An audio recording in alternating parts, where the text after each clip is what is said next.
Happy Monday! Welcome to Monday.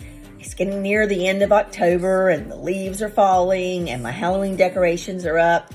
I love this time of year. It's so exciting. I love to go in schools and see all the spirit weeks and kids dressed up. I actually even got a picture yesterday of one of my advisors wearing an orange jumpsuit. Yes, that was you, Francis. I love that so many of you are being so successful. And what you're doing is what we call front loading. You basically, and sometimes this is from being a seasoned advisor, know that if you plan a lot in the spring, then the fall is not so difficult. And it can be done, and it keeps advisors happy and stress-free. It's such a difference when I walk in a room and I can tell that the advisor's just chilling. I mean, she is the CEO of the company. She's got a process running, or he's got a process running, and he knows what to expect. So I'm going to let you hear from Ashlyn. She is one of our advisors at Apex Friendship Middle School, and she's an expert in front loading. Hey everybody. So I typically at the end of the school year, once yearbook sales have kind of calmed down and things like that, and you're prepping to wrap up the end of the year when things can be crazy, it's a really great time to go ahead and plan out your book. Sometimes you'll get inspiration just from Kim when maybe look at some ideas with her on the book for next year, or what somebody did this year that was really cool and it might inspire you to do something for the following year. So go ahead and pick your theme. And then I go ahead and pick a layout and lay out my entire book before the end of the school year. So that way when I return in August, I haven't had to do anything over the summer other than maybe front load with some sales. And then my whole template's ready to rock and roll when I get there in August when everything is crazy. So I highly encourage you, if you have some time, even if it's spring break or towards the end of the year, if there's something you're wanting to do, maybe feel that idea out, talk to Kim, talk to Sarah, and then create your design layout. And that way when you get back to school, you can make little tweaks, right? But you have your skeleton there, which is great. Jasper, I'm sure you agree with this too. Right.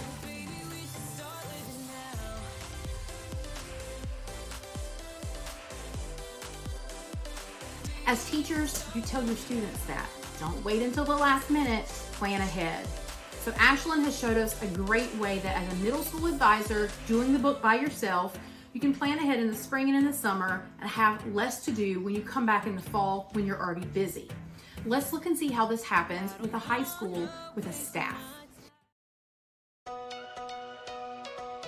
We do an assignment where every group of like 5 or 6 people has a theme, and you design the spreads that would go with that theme. So we have the spreads ready the year before. We have a design team, and so those are the students who are really interested in how the whole yearbook layout works and how to design everything, and so they do that. We have a flip template, so every other page is actually flipped. So it's the same type of design, but it's the opposite side of the page, so that every page you flip through doesn't look the exact same.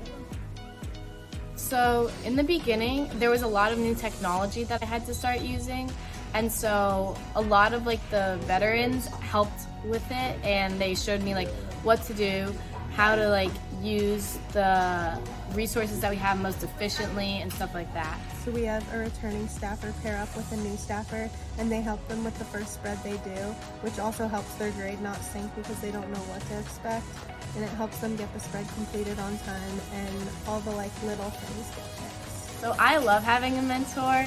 I feel like it's probably one of the most efficient ways for new people to learn, especially in an environment like this where it's more of a job setting. Every Tuesday we have a group of spreads due, and that's so we have enough time to go through and edit and make sure everything's fixed before the Jostin step. So we divide it up depending on that time.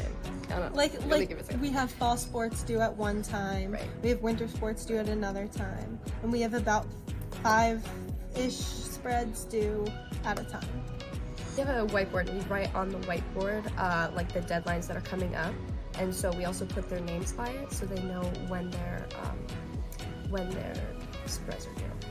When our staffers are done with their pages, they fill out a completed spreads Google form to let us know the spread they did and the page number, and if they filled out the folio, the captions, the copy, photo boxes, quotes, name IDs, all the photos are tagged, all the mods are complete, all the headlines and subheadings are filled in, and all the grades, titles, and jersey numbers are in the copy.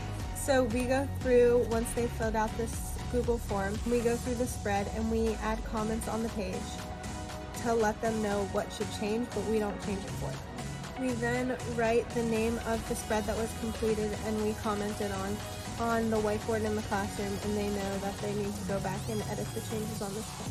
They're going to come talk to us, tell us that they made the changes, and then we're going to look through it once again, and then if everything is changed and everything looks good, then that's when we send it to our teacher. So we have a column on our spreadsheet we share with our teacher that lets her know that we've looked at it, and before she looks at it, we have a names checked by column, and one of us goes through and clicks on every single photo and checks that the photo tag is the same as the name ID tag, and the first and last name are spelled right, and the grade. I felt pretty well informed about what was expected because, again, we have like reminders about deadlines and assignments and rubrics and what to do with the assignments. I think it divides it evenly amongst everyone, so no one is spending a lot of time and we're all spending an even amount of time looking over the spread. I feel like this spreadsheet is much easier because it's also easier to remember what you've done and what you haven't done. So it also like makes it easier for us because we know what pages we need to look at, what pages Miss Weeks needs to look at, and what pages the staffers need to go back and look at. Our welcome today was from Roseville High School. If any of you would also like to do that, we would love to have your video contributions. So break out your cell phone and video your staff greeting us with a happy Monday, and maybe you'll see yourself in one of the tip of the weeks.